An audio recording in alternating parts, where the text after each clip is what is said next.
ನೀವು ಹಗಲಿರುಳು ಕಷ್ಟಪಟ್ಟು ದುಡಿದಂತಹ ನಿಮ್ಮ ಲಕ್ಷಾಂತರ ರೂಪಾಯಿ ಹಣ ನೀವು ಮಾಡುವ ಒಂದೇ ಒಂದು ಕ್ಲಿಕ್ನಿಂದ ಅಥವಾ ನೀವು ಮಾಡುವ ಒಂದೇ ಒಂದು ಎಡವಟ್ಟಿನಿಂದ ನಿಮ್ಮ ಖಾತೆಯಲ್ಲಿರ್ತಕ್ಕಂಥ ಅಷ್ಟು ಹಣ ಮಾಯವಾದರೆ ನಿಮಗೆ ಹೇಗೆ ಅನ್ನಿಸ್ಬೇಡ. ನೆನಪಿಸ್ಕೊಂಡ್ರೆ ಮೈ ಜುಮ್ ಅನ್ನುತ್ತೆ ಅಲ್ವಾ?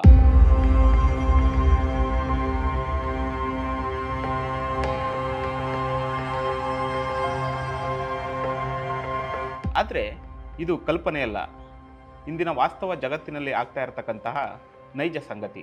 ಪ್ರಪಂಚ ಡಿಜಿಟಲ್ ಆಗಿ ಎಷ್ಟೇ ಮುಂದುವರೆದ್ರೂ ಕೂಡ ಸೈಬರ್ ಕಳ್ಳರು ಕೂಡ ಅಷ್ಟೇ ಹೈಟೆಕ್ ಆಗ್ತಾ ಇದ್ದಾರೆ. ನಿಮ್ಮ ಬ್ಯಾಂಕ್ ಖಾತೆಗೆ ಸೈಬರ್ ಕಳ್ಳರು ಪ್ರತಿದಿನ ಕನ್ನ ಹಾಕೋದಕ್ಕೆ ಹೊಸ ಹೊಸ ತಂತ್ರಗಳನ್ನು ಅಣಿತಾ ಇರ್ತಾರೆ. ಹಾಗಾದರೆ ನಮ್ಮ ಖಾತೆಯಲ್ಲಿರ್ತಕ್ಕಂಥ ಹಣವನ್ನು ನಾವು ಹೇಗೆ ಕಾಪಾಡ್ಕೊಳ್ಬೇಕು ಅನ್ನೋ ಪ್ರಶ್ನೆ ನಿಮ್ಮದಾಗಿದ್ದರೆ ಈ ವಿಡಿಯೋವನ್ನು ಪೂರ್ತಿ ನೋಡಿ. ನಾನು ಈ ವಿಡಿಯೋದಲ್ಲಿ ನಿಮಗೆ ಉಪಯುಕ್ತವಾದಂತಹ 5 ಸಲಹೆಗಳನ್ನ ನೀಡ್ತಾ ಹೋಗ್ತೀನಿ. ಅದನ್ನು ಫಾಲೋ ಮಾಡಿದ್ರೆ ಸಾಕು, ನಿಮ್ಮ ಖಾತೆಯಲ್ಲಿರ್ತಕ್ಕಂಥ ಅಷ್ಟು ಹಣ ಸುರಕ್ಷಿತವಾಗಿರುತ್ತೆ. ಮೊದಲನೇದಾಗಿ ವೀಕ್ಷಕರೇ, ಉಚಿತ ವೈಫೈ ವಂಚನೆಯ ಜಾಲ. ಅಂದರೆ ನೀವು ಯಾವುದಾದ್ರು ರೈಲ್ವೆ ಸ್ಟೇಷನ್ಗೆ ಹೋಗಿರ್ಬೋದು, ಮಾಲ್ಗಳಿಗೆ ಹೋಗ್ಬೋದು, ಅಥವಾ ಕೆಫೆ ಕಾಫಿ ಡೇಗಳಿಗೆ ಹೋಗ್ಬೋದು. ಅಲ್ಲಿ ನೀವು ಪಬ್ಲಿಕ್ ವೈಫೈಯನ್ನು ಬಳಸಿ ಡಿಜಿಟಲ್ ವಹಿವಾಟು ನಡೆಸಿದ್ರೆ ಸೈಬರ್ ವಂಚಕರು ನಿಮ್ಮ ಡಿಜಿಟಲ್ ವಹಿವಾಟು ಮೇಲೇ ಕಣ್ಣಿಟ್ಟಿರ್ತಾರೆ. ಇದರಿಂದ ನಿಮ್ಮ ಗೌಪ್ಯ ಮಾಹಿತಿ ಕೂಡ ಸೋರಿಕೆ ಆಗುವಂಥ ಸಾಧ್ಯತೆ ಇದೆ. ಆದ್ದರಿಂದ ಆದಷ್ಟು ಪಬ್ಲಿಕ್ ವೈಫೈಯನ್ನು ಬಳಸೋದನ್ನು ಕಡಿಮೆ ಮಾಡಿ. ಈ ಸಂದರ್ಭಗಳಲ್ಲಿ ನೀವು ಉಚಿತ ವೈಫೈ ಸಿಗುವಂತಹ ಭರದಲ್ಲಿ ನಿಮ್ಮ ಗೌಪ್ಯ ಮಾಹಿತಿಯನ್ನು ಡಿಜಿಟಲ್ ವಂಚಕರ ಪಾಲಾಗೋದಕ್ಕೆ ಯಾವುದೇ ಕಾರಣಕ್ಕೂ ಬಿಡಬೇಡಿ. ಎರಡನೇದಾಗಿ, ನಿಮ್ಮ ಗೌಪ್ಯ ಮಾಹಿತಿಯೇ ನಿಮ್ಮ ಅಸ್ತ್ರ. ವೀಕ್ಷಕರೇ, ನಿಮ್ಮ ಖಾತೆಯಲ್ಲಿನ ಸಂಖ್ಯೆ ಆಗಿರ್ಬೋದು, ATM ಪಿನ್ ಆಗಿರ್ಬೋದು, ಅಥವಾ ನಿಮ್ಮ OTP ಯಾವುದೇ ಕಾರಣಕ್ಕೂ ಯಾರೊಂದಿಗೂ ಹಂಚ್ಕೊಳ್ಬೇಡಿ. ಕಾರಣ, ಯಾವುದೇ ಬ್ಯಾಂಕ್ನ ಅಧಿಕಾರಿಗಳಾಗಲಿ ಸಿಬ್ಬಂದಿಗಳಾಗಲಿ ನಿಮಗೆ ಕರೆ ಮಾಡಿ ಈ ಎಲ್ಲ ಗೌಪ್ಯ ಮಾಹಿತಿಯನ್ನು ಕೇಳೋದಿಲ್ಲ. ಇಂತಹ ಕರೆಗಳು ಬಂದರೆ ಎಚ್ಚರಿಕೆಯಿಂದ ಇರಿ. ಯಾವುದೇ ಕಾರಣಕ್ಕೂ ಅನ್ಯರಿಗೆ ನಿಮ್ಮ ಗೌಪ್ಯ ಮಾಹಿತಿಯನ್ನು ಹಂಚ್ಕೊಳ್ಬೇಡಿ.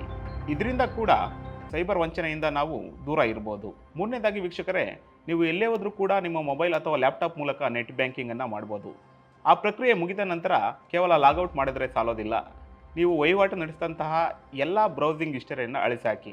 ಇಲ್ಲದಿದ್ದರೆ ಸೈಬರ್ ವಂಚಕರು ಇದನ್ನೇ ಕಾಯ್ದು ಕುಳಿತು ನಿಮ್ಮ ಗೌಪ್ಯ ಮಾಹಿತಿಯನ್ನೆಲ್ಲ ಪಡೆದು ನಿಮಗೆ ವಂಚನೆ ಮಾಡುವ ಸಾಧ್ಯತೆಗಳು ಭಾಳಷ್ಟಿರುತ್ತೆ.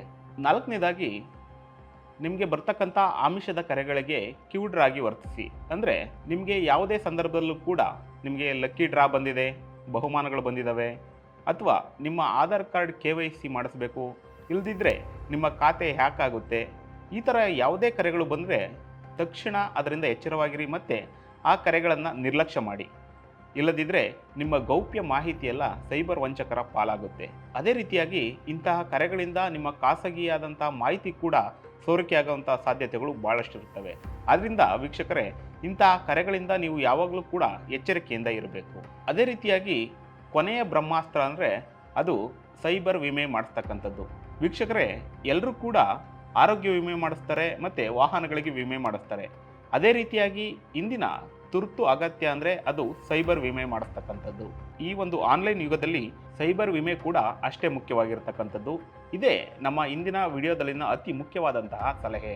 ಒಂದು ವೇಳೆ ನೀವು ಎಷ್ಟೇ ಎಚ್ಚರಿಕೆಯಿಂದ ಇದ್ದರೂ ಕೂಡ ನಿಮ್ಮ ಖಾತೆಯಿಂದ ಹಣ ಕಟ್ಟಾಗ್ತಾ ಇದೆಯಾ, ಅಥವಾ ಸೈಬರ್ ವಂಚಕರು ಹಲವಾರು ತಂತ್ರಗಳನ್ನು ಹೂಡಿ ನಿಮ್ಮ ಹಣವನ್ನು ಕಬಳಿಸ್ತಾ ಇದ್ದಾರಾ, ಅಥವಾ ಕ್ರೆಡಿಟ್ ಕಾರ್ಡ್ ಮತ್ತು ಡೆಬಿಟ್ ಕಾರ್ಡ್ಗಳನ್ನು ಹ್ಯಾಕ್ ಮಾಡಿ ನಿಮ್ಮ ಹಣವನ್ನು ವಂಚಿಸ್ತಾ ಇದ್ದಾರಾ, ಹಾಗಾದರೆ ಈ ಸೈಬರ್ ವಿಮೆ ನಿಮ್ಮ ಕೈ ಹಿಡಿಯುತ್ತೆ.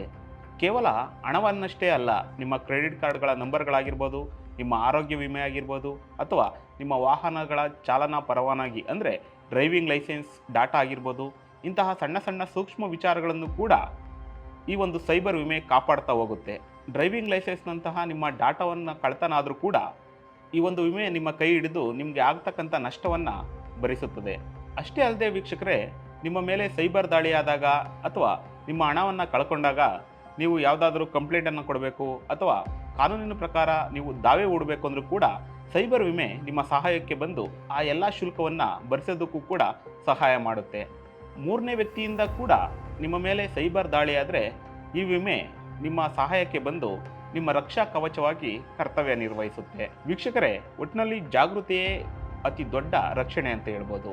ಈ ವಿಡಿಯೋದಲ್ಲಿ ತಿಳಿಸಿರ್ತಕ್ಕಂಥ ಈ 5 ಬ್ರಹ್ಮಾಸ್ತ್ರಗಳನ್ನು ಪಾಲಿಸಿದರೆ ನಿಮ್ಮ ಬೆವರಿನ ಕಮಾಯಿಯನ್ನು ಯಾರೂ ಕೂಡ ಮುಟ್ಟೋದಕ್ಕೆ ಸಾಧ್ಯನೇ ಇಲ್ಲ.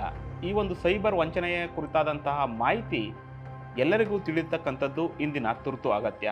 ನಿಮ್ಮ ಕುಟುಂಬದಲ್ಲಾಗಲಿ ಅಥವಾ ನಿಮ್ಮ ಸ್ನೇಹಿತ ವರ್ಗದ ಗುಂಪುಗಳಿಗಾಗಲಿ ಈ ಒಂದು ಉಪಯುಕ್ತ ಮಾಹಿತಿಯನ್ನು ಶೇರ್ ಮಾಡಿ.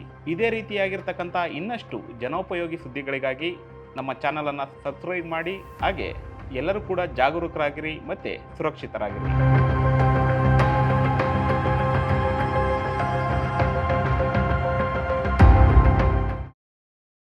ಹೆಚ್ಚಿನ ಸುದ್ದಿ ಅಪ್ಡೇಟ್ಗೆ ಈಗಲೇ the federal Karnataka YouTube page ಅನ್ನು ಸಬ್ಸ್ಕ್ರೈಬ್ ಮಾಡಿ.